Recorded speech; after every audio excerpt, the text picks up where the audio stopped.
Hi friends, welcome back to K15 flavours. ಈ ವಿಡಿಯೋದಲ್ಲಿ ನಾವು ಕಾಫಿ ಮತ್ತು ಟೀ ಜೊತೆ ರುಚಿಯಾಗಿರೋ ಸ್ನ್ಯಾಕ್ಸ್ ಮಾಡೋದನ್ನು ತೋರಿಸ್ಕೊಡ್ತಾ ಇದ್ದೀವಿ.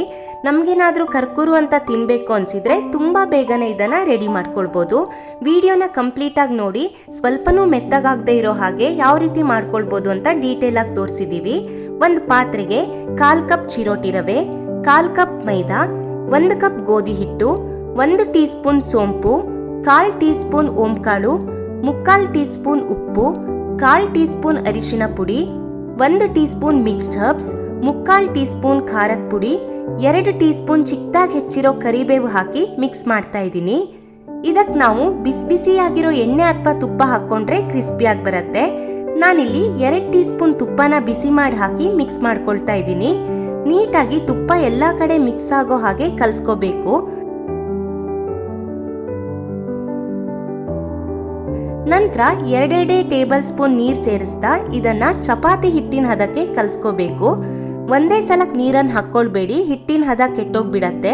ನೋಡ್ಕೊಂಡು ಸ್ವಲ್ಪನೇ ನೀರು ಸೇರಿಸ್ತಾ ಇದನ್ನ ಕಲಿಸ್ಕೋಬೇಕು. ನಾನಿಲ್ಲಿ 6 ರಿಂದ 8 ಟೇಬಲ್ ಸ್ಪೂನ್ ನೀರನ್ನು ಹಾಕಿ ಕಲಸಿದ್ದೀನಿ. ಈ ರೀತಿ ಚಪಾತಿನ ಹಿಟ್ಟಿನ ಹದಕ್ಕೆ ಬಂದ್ಮೇಲೆ 10 ನಿಮಿಷ ಇದನ್ನ ನೆನೆಯೋದಕ್ಕೆ ಬಿಡ್ತಾ ಇದ್ದೀನಿ. ನಾವು ರವೆ ಹಾಕಿರೋದ್ರಿಂದ 10 ನಿಮಿಷ ಆದ್ಮೇಲೆ ನೋಡಿ ಇನ್ನೊಂದು ಸ್ವಲ್ಪನೇ ಗಟ್ಟಿಯಾಗಿದೆ, ಹಾಗೇನೆ ಕೈಗೆ ಸ್ವಲ್ಪನೂ ಅಂಟ್ಕೊಳ್ತಾ ಇಲ್ಲ. ಈ ಟೈಮಲ್ಲಿ ನಾನು ಎಣ್ಣೆನ ಕಾಯೋದಕ್ಕಿಟ್ಟು ಹಿಟ್ಟನ್ನು ಲಟ್ಸೋ ಶೀಟ್ ಹಾಗೆ ಲಟ್ಟಣಿಗೆಗೆ ಸ್ವಲ್ಪ ಎಣ್ಣೆ ಸವರ್ಕೊಂಡು ರೆಡಿ ಮಾಡ್ತಾ ಇದ್ದೀನಿ. ನಂತರ ಒಂದು ದೊಡ್ಡ ಬಾಲ್ ಸೈಜ್ ಅಷ್ಟು ಹಿಟ್ಟನ್ನು ತಗೊಂಡು ಸ್ವಲ್ಪ ದಪ್ಪಾಗಿ ಲಟ್ಟಿಸ್ಕೋಬೇಕು. ನಾನಿಲ್ಲಿ ತೋರಿಸ್ತಿದ್ದೀನಿ ನೋಡಿ, ಈ ಥಿಕ್ನೆಸ್ ಪರ್ಫೆಕ್ಟ್ ಆಗಿದೆ. ಇದಾದ್ಮೇಲೆ ನಿಮ್ಗೆ ಯಾವ ಶೇಪಲ್ಲಿ ಬೇಕೋ ಆ ರೀತಿ ಕಟ್ ಮಾಡಿಕೊಂಡು ಕಾದಿರೋ ಎಣ್ಣೆನಲ್ಲಿ ಹಾಕಿ ಫ್ರೈ ಮಾಡಬೇಕು. ನಾನಿಲ್ಲಿ ಸ್ಕ್ವೇರ್ ಶೇಪಲ್ಲಿ ಕಟ್ ಮಾಡ್ಕೊಂಡಿದ್ದೀನಿ. ನಾವಿದನ್ನು ಒಂದೊಂದೇ ಎಣ್ಣೆಗೆ ಹಾಕ್ತಾ ಲೇಟ್ ಮಾಡಿಬಿಟ್ರೆ ಲಾಸ್ಟಲ್ಲಿ ಹಾಕಿರೋದೆಲ್ಲ ಸರಿಯಾಗಿ ಫ್ರೈ ಆಗಿರಲ್ಲ, ಹಾಗೆ ಫಸ್ಟಿಗೆ ಹಾಕಿರೋದೆಲ್ಲ ಸೀದೋಗ್ಬಿಟ್ಟಿರತ್ತೆ.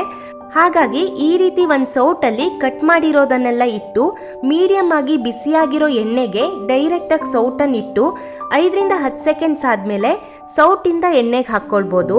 ಎಲ್ಲದೂ ತುಂಬ ಚೆನ್ನಾಗಿ ಒಂದೇ ರೀತಿ ಫ್ರೈ ಆಗತ್ತೆ, ಹಾಗೆ ಒಂದಕ್ಕೊಂದು ಸ್ವಲ್ಪನೂ ಅಂಟ್ಕೊಳ್ಳಲ್ಲ.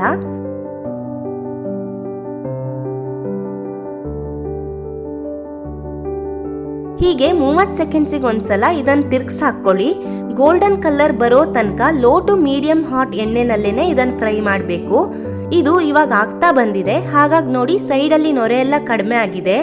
ಇದನ್ನ ಎಣ್ಣೆಯಿಂದ ತೆಗೆದು ಕಂಪ್ಲೀಟಾಗಿ ಆರಿದ ಮೇಲೆ ಪೀಸ್ ಮಾಡಿ ನೋಡಿ, ತುಂಬ ಕ್ರಿಸ್ಪಿಯಾಗಿ ಬಂದಿರತ್ತೆ.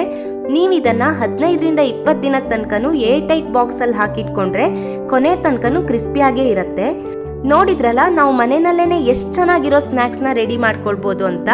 ನೀವು ಇದನ್ನ ಟ್ರೈ ಮಾಡಿ ಹೇಗಿತ್ತು ಅಂತ ನಮ್ಮ ಕಾಮೆಂಟ್ ಸೆಕ್ಷನಲ್ಲಿ ತಿಳಿಸಿ. ನಿಮಗೆ ಇವತ್ತಿನ ವಿಡಿಯೋ ಇಷ್ಟ ಆಗಿದ್ರೆ ಲೈಕ್ ಮಾಡಿ, ಹಾಗೆ ನಿಮ್ಮ ಫ್ಯಾಮಿಲಿ ಮತ್ತು ಫ್ರೆಂಡ್ಸ್ ಜೊತೆ ಕೂಡ ಶೇರ್ ಮಾಡ್ಕೊಳ್ಳಿ. ನೀವಿನ್ನೂ ನಮ್ಮ ಯೂಟ್ಯೂಬ್ ಚಾನಲ್ನ ಸಬ್ಸ್ಕ್ರೈಬ್ ಮಾಡ್ಕೊಂಡಿರಲಿಲ್ಲ ಅಂದರೆ ಖಂಡಿತವಾಗ್ಲೂ ಸಬ್ಸ್ಕ್ರೈಬ್ ಮಾಡಿಕೊಂಡು ಸಪೋರ್ಟ್ ಮಾಡಿ. Thank you.